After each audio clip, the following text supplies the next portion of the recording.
कार्मिक numbers in numerology, कुछ dates को हम कार्मिक नंबर्स बोलते हैं, कार्मिक डेट्स बोलते हैं। अब इसमें जो डेट्स आती हैं वो डेट्स कौन कौन सी हैं वो बताने जा रही हूँ। Welcome to Nishchal Vastu and astrology centre. आपकी कार्मिक डेट्स, इसमें कोई भी समअप नहीं होता, कुछ भी आपने नहीं करना है। सिंपल जो डेट्स हैं वही डेट्स हैं। तो कार्मिक डेट्स कौन कौन सी होती हैं हमारी, जो नॉर्मल वे में हम लेते हैं वो लेते हैं 11, 13, 14, 16, 19 एंड 22। मगर इसमें मैं 10 नंबर को भी ऐड करूँगी कार्मिक नंबर्स की डेट्स में। और कार्मिक क्यों बोला गया है?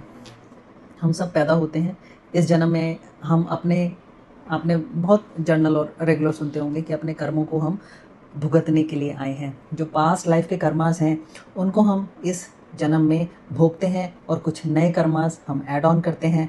जो थोड़े पोर्शन होता है, परसेंटेज होती है, वो अगले के लिए सेव होता है।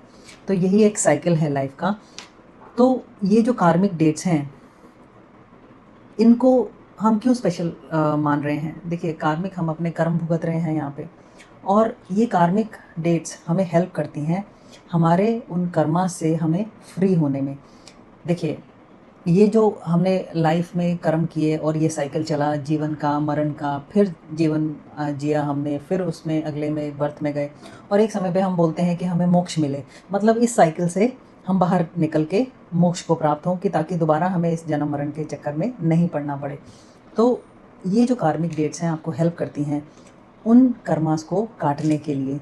स्पेशल डेट्स मतलब ये कि अब आपको ये अपॉर्चुनिटी मिली है इस बर्थ में कि आप उन कर्मास को फिनिश कर सकें और इस साइकिल को आप कंप्लीट करके इससे बाहर आ सकें। तो अब ये डेट्स कैसे हमारे लिए काम करती हैं? देखिए, अब ये हम सुनते हैं कि पिछले जन्म में आपने ये किया। बहुत सारे लोग बोलते हैं कि हमें क्या पता कि हमने पिछले जन्म में क्या किया है, हम थोड़ा ना देख रहे हैं, या अगला जन्म हमने थोड़े ना देखा है कि हम किस तरह से जीवन जिएंगे। अगला पल नहीं पता होता किसी को। बिल्कुल आप सही कह रहे हैं। देखिए, मान लीजिए इसको हम हटा देते हैं कि आपको नहीं पता पिछले जन्म में आपने क्या किया और अगले जन्म में आप क्या करेंगे या क्या मिलेगा आपको। हम इसी जन्म की बात करते हैं। अब इस जन्म में जिनका भी बर्थ 10th, किसी भी मंथ के 10th को हुआ है, आप ये मान के चलिए कि अपने पिछले सारे जो भी ऋण हैं, डेप्ट हैं, वो उन्होंने साफ़ कर दिए हैं। इस जन्म में क्या है कि उनको एक कोरा कागज़ मिल गया है। देखिए, प्रारब्ध है, ये बर्थ और मिलना था, लेकिन इस कार्मिक डेट के साथ मिला है। तो क्या अपॉर्चुनिटी दे रहा है आपको कि आपने जो कर्म फिनिश कर दिए अपने सारे डेप्ट, अब आपके पास ये अपॉर्चुनिटी है कि अब एक कोरा कागज़ आपके हाथ में है, एक पेन आपके हाथ में है। लिखिए उस पर कि आप इस जन्म में क्या अच्छा कर सकते हैं, कैसे अपनी लाइफ को आप बेटर कर सकते हैं, अपने प्रारब्ध को बेटर कर सकते हैं और मोक्ष की तरफ अग्रसर हो सकते हैं, आगे बढ़ सकते हैं। तो भगवान ने ये अपॉर्चुनिटी दी है आपको। अगर आप अच्छे कर्म करेंगे, अच्छी लाइफ, अच्छे आचरण के साथ जिएंगे, तो क्या होगा कि इसी जन्म में आप उसके रिजल्ट्स देखेंगे।